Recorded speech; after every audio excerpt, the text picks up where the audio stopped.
श्री शिवाय नमस्तुभ्यम. नमस्कार, मी अर्चना. माझ्या चॅनलमध्ये आपलं सगळ्यांचं खूप खूप मनापासून स्वागत आहे. आज आपण बनवायला सोपी आणि कमी साहित्यामध्ये बनणारी बेसन पिठाची शेव बनवूया. शेव बनवण्यासाठी मी इथे 2 वाट्या बेसन घेतलं आहे. यामध्ये थोडं मीठ घालून घेऊ.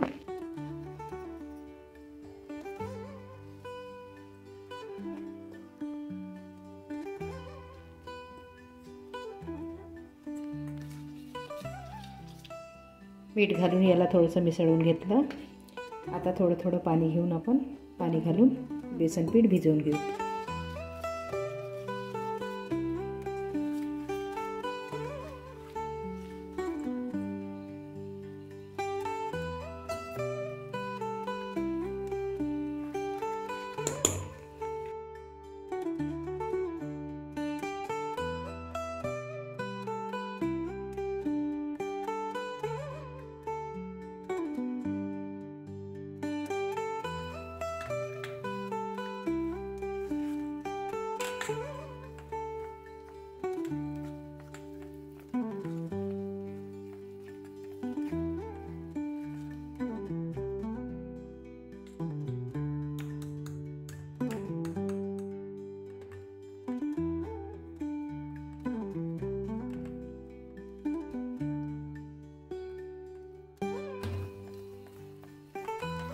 बेसन थोडं फेटून घेऊ, म्हणजे बेसनातल्या गुठळ्या मोडून बेसन एकजीव होईल.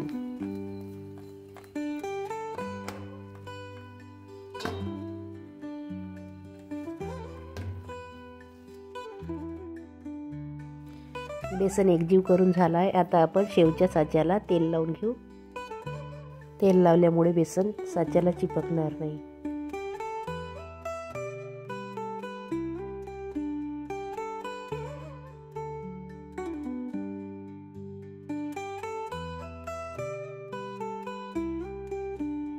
हाताला तेल लावून आपण हे पीठ यामध्ये आपण भरून घेऊ. तेलामध्ये बेसनाचा थोडा गोळा घालून तेल चेक करून पाहिलाय. तेल छान गरम झालाय. आता आपण शेव पिळून घेऊ. शेवला आपण मीडियम गॅसवरतीच तळून घ्यायचं. शेव हाय फ्लेमवर तळली तर आतून ती शिजल्या जाणार नाही आणि वरून तिचा कलर चेंज होऊन जाईल आणि थंडी झाल्याच्या नंतर ती लवकर नरम पडेल. शेव तेलात घातल्यानंतर लगेच त्यावरती फेस येतो आणि अशी बुडबुडी राहते. ते बुडबुडे कमी झाले की लगेच मग शेव दुसऱ्या साईडनी पलटून घ्यायची.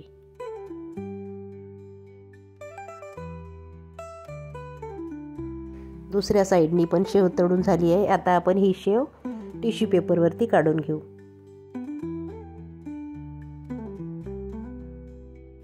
पुन्हा आता ह्या साच्यामध्ये आपण बेसन भरू आणि उरलेली सर्व शेव आपण पाडून घेऊ.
शेव बनवताना हे लक्षात ठेवायचं, जेव्हा आपण शेव तेलामध्ये घालतो तेव्हा तेल कडकडीत नसलं पाहिजे, नाहीतर तेलात घातल्याबरोबर शेवचा कलर चेंज होऊन जाते आणि खातानासुद्धा ती करपट लागते.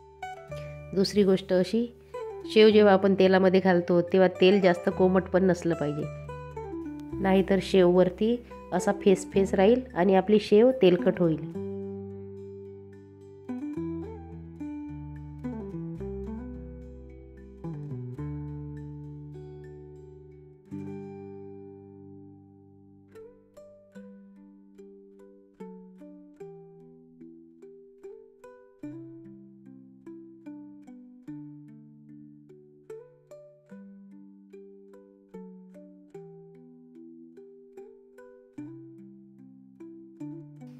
आपली सर्व शेव बनवून तयार झाली आहे. एकदम कुरकुरीत आणि तेलकट नसलेली. 2 वाटी पिठामध्ये एवढी सारी शेव बनवून तयार झाली आहे. आहे की नाही सोपी आणि लवकर बनणारी. माझ्या पद्धतीने बनवलेली ही शेव कशी वाटली नक्की कमेंट करून कळवा. आवडल्यास व्हिडिओला लाईक, शेअर आणि चॅनलला सबस्क्राईब करायला विसरू नका. संपूर्ण व्हिडिओ पाहिल्याबद्दल धन्यवाद.